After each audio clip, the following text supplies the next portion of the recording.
ప్రముఖ stock market analyst Sundara Ramireddy గారు April 13, 14 తేదీల్లో కండక్ట్ చేసే ETF index funds mutual funds educative webinar లో పాల్గొని మార్కెట్స్ పై పట్టు సాధించాలనుకునే వాళ్ళు ఈ నెంబర్ కి కాల్ చేసి మీ రిజిస్ట్రేషన్ పూర్తి చేసుకోండి. బట్టతలతో బాధపడుతున్నారా? ఆధునితనమైన పద్ధతిలో హెయిర్ ట్రాన్స్ప్లాంటేషన్ చేయబడును. Face clinic, Hyderabad. Hello views, welcome back to our channel. ఈరోజు మనతో ఉన్నారు స్టాక్ మార్కెట్ అనలిస్ట్ అయిన సుందర రామిరెడ్డి గారు. సార్తో మాట్లాడతాం. నమస్తే సార్.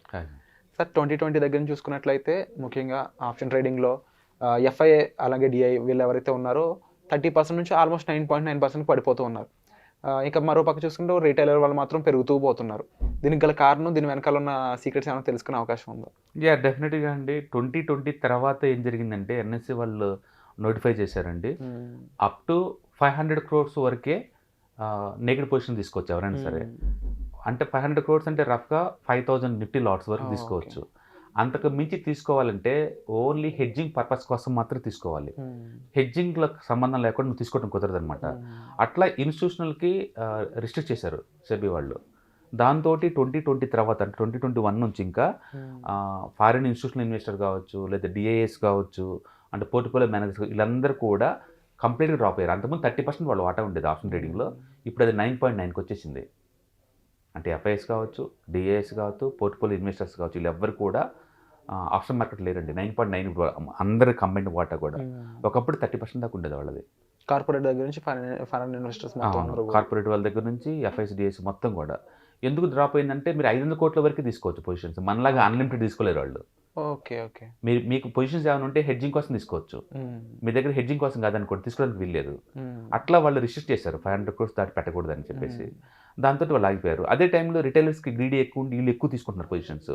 అంటే prop traders, professional traders and retailers వీళ్ళు 90% ఆక్యుపై చేశారు. సో 91% ఇండియాలో రిటైలర్స్ అండ్ ప్రొఫెషనల్ ట్రేడర్స్ వీళ్ళు తీసుకున్నారు. కార్పొరేట్ వాళ్ళు, డిఐఎస్ వాళ్ళు, ఎఫ్ఐఎస్ ఏమో 9.9%. అంటే మన అందరూ అనుకున్నట్టు F&Oస్లో ఇన్స్టిట్యూషన్ ఎవరు డీల్ చేయట్లా, మొత్తం రిటైలర్స్, ప్రొఫెషనల్ ట్రేడర్స్ డీల్ చేస్తున్నారు. నో సర్ప్రైజ్, తక్కువ డబ్బున్న వీళ్ళు ఎక్కువ లాస్ అవుతుంటారు, ఎక్కువ డబ్బున్న వాళ్ళు వాళ్ళు ఇన్ అవుతూ ఉంటారు. అందుకని అది డ్రాప్ అవుతూ ఉంది. యాక్చువల్గా ప్రపంచం మొత్తాన్ని ఒకటిగా తీసుకుంటే ఇండియన్ స్టాక్ మార్కెట్లో ఇండియన్ F&Os ట్రేడ్స్ ఎంత అంటే 89% అండి. ఓకే. ప్రపంచం మొత్తాన్ని ఒక మార్కెట్లో తీసుకుంటే అంతగా బీభత్సంగా ట్రేడింగ్ చేస్తున్నారు ఇక్కడ. అంటే వెళ్ళే కొద్దీ to be frank investors, traders చూసుకున్నప్పుడు ట్రేడర్స్ అనే వాళ్ళు బాగా పెరుగుతూ ఉన్నారు కదా. బట్ ఇందులో ఎంత వరకు సక్సెస్ రేషియో ఉందంటే ఏం చెప్తారు? చాలా తక్కువ ఉంటుంది, నెగ్లిజిబుల్ ఉంటుంది. సెబీ డేటా ప్రకారం అయితే అవుట్ ఆఫ్ 10 మందిలో 9 మంది లాస్ అవుతూ ఉంటారు. 9 మంది లాస్ అవుతున్నారు. అవుట్ ఆఫ్ 10 మందిలో 9 మంది లాస్ అవుతుంటారు. మిగిలిన 1% మిగతా 10%. ఆ 10%లో కూడా బాగా జాబ్ పడి తగిలి తక్కువ మంది ఉంటారు. మొత్తానికి అయితే ట్రేడింగ్ అనేది టెంపరీగా నీకు ఆపోజిట్లో టైం ఆపోజిట్లో ఉంది, లెవరేజ్ ఎక్కువ తీసుకుంటావు. సో లెవరేజ్ ఎక్కువ తీసుకోవడం వల్ల రిస్క్లో పడతావు అండ్ టైం నీకు ఆపోజిట్లో ఉంటుంది కాబట్టి గేమ్ ప్రాపర్గా ఆడలేవు. అందుకని ఇన్వెస్ట్మెంట్లో ఉన్న బ్యూటీ ఏంటంటే మీరు లాంగ్ టర్మ్ కాబట్టి పోర్ట్ఫోలియో మైనస్లోకి ప్లస్లోకి స్వింగ్ అవుతా ఉన్నా ప్రాఫిట్లో వచ్చిందాకుండి మనం బయటికి పోవచ్చు అనమాట. ట్రేడింగ్లో అలాంటి ఛాన్స్ లేదు. సపోజ్ నేను ఇంటర్డే ట్రేడింగ్కి వచ్చాను అనుకోండి, ఈవినింగ్ 3:20 లోపు నేను స్క్వేర్ ఆఫ్ చేయాలి పొజిషన్ని. సో న్యాచురల్గా నాకు ఆ టైం ప్రెజర్ ఉంటుంది. రెండోది లివరేజ్ ఎక్కువ తీసుకుంటారు. ఇప్పుడు నిఫ్టీ ఫీచర్స్ తీసుకున్నాను అనుకోండి, అది రఫ్గా 11 lakh వర్త్, మనం 1.2 lakh ఇచ్చి తీసుకుంటాం.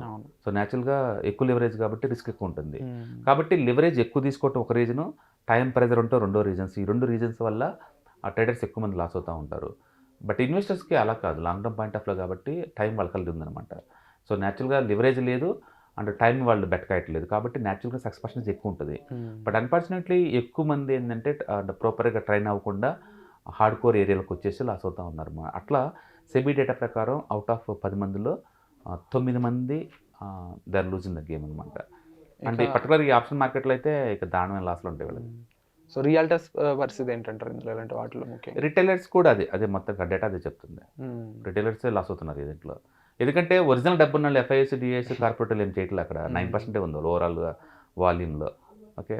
సో కాబట్టి రిటైలర్సే లాస్ అవుతున్నారు. ఎవరైతే లాస్ అవుతున్నారో వాళ్ళు వరకు రిటైలర్స్ తక్కువ డబ్బు అయినా సరే ఉన్నందుకు క్లాస్ అవుతున్నారు వాళ్ళు. ఈ ఇన్స్టిట్యూషన్స్ ఎవరికి ఏంటంటే వాళ్ళు హెడ్జింగ్ తీసుకుంటున్నారు. హెడ్జింగ్ కోసం తీసుకోవచ్చు రూల్స్. అబోవ్ 500 crores కలిసి బెట్ కద్దాం అనుకుంటే వాళ్ళు హెడ్జింగ్ పర్పస్ కోసం చేయొచ్చు. అంటే 5000 లాట్స్ లేదా 500 కోట్ల వరకే కార్పొరేటర్కి ఎలిజిబుల్ అనమాట ఆప్షన్ ట్రేడింగ్లో. రిటైల్కి అలాంటి రిస్ట్రిక్షన్ లేదు కాబట్టి లిస్ట్ తీసుకుంటున్నారు. And wonderful sir.